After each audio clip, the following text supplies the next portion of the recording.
Everybody, here we have a master lock. Here's the key for it.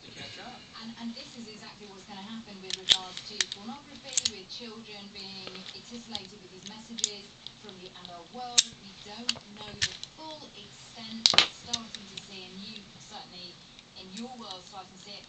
Certainly, how I've noticed what's happening is that women will call up lines, helplines, and say, "I'm totally freaked out. I have pubic hair." And, these helplines are saying, and yes, that's completely natural and normal. And they're saying, but I've never seen anyone with pubic hair. And what's been happening from the porn films. Hold on a second. That's seriously happening? Yep, that is seriously happening. They are calling female helplines. This was actually, it started in the UK, and I know it'll be happening here, Drew.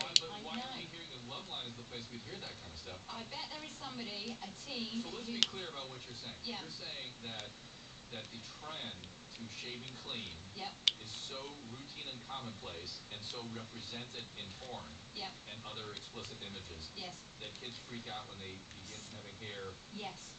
Wow. Yeah. Wow. And that makes sense to me because it does make sense. I'm not saying it doesn't make sense. It's just sort of a wow. Programming, and this is between 9. There's a study again by the London School of Economics, but it will be representative of here. Yeah, the London School of Economics is a good school. I know it's fantastic. They're doing studies on pubic hair. They're not doing studies on pubic hair. They're doing studies on internet use of young kids, and they look at what is happening, the digital lives, what is happening between kids from 9 to 16, and they are looking at 1 in 4 kids have seen porn from 9 years old. Drew, you and I both know exactly how that is going to affect somebody, traumatizing, and it is. That is the thing we don't know what the full impact is going to be. And it's scary. Yeah, it's going to be interesting. Okay, phone numbers here, 1-800-LOVE-191. At the top of the hour, the 11 o'clock hour, we're going to take some calls about friends with benefits and booty calls. Hey, what is this thing called friends with benefits? And what is the range of what this thing is? And what do you guys believe it is? And so is it sex buddies? Is it booty calls? Is it one night stand? Is it hooking up? Or is it friends with benefits? What is this thing called friends with benefits? And they actually have their own separate rules, and this is nuts. All right, we're going to hear about that at the top of the hour. But for now, we're going to go to the calls. This is George. What's up there, George? Hey, Dr. Drew. Hey, George. Sound like I said hi from one brown guy to another. Yes, you're with the cinnamon brethren. Good.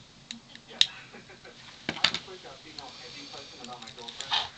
We tease each other and about each other and stuff, and she's worried that if the I get her going and she gets she starts growing down there, and if she doesn't clean up and stuff, she'll get yeast infection.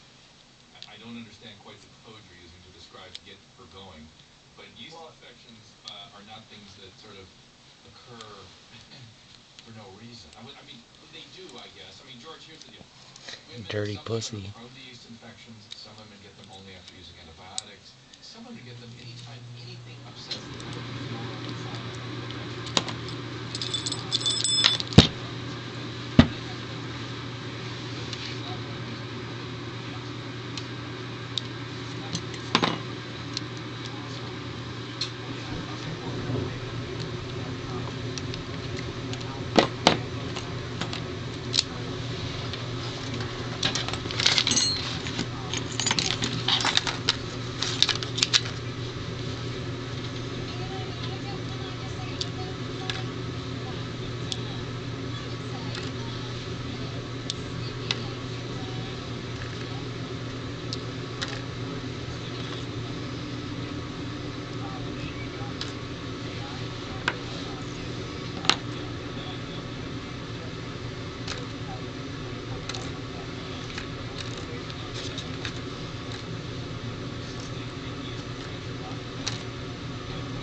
One, two, three, 4 spool pins and a standard pin.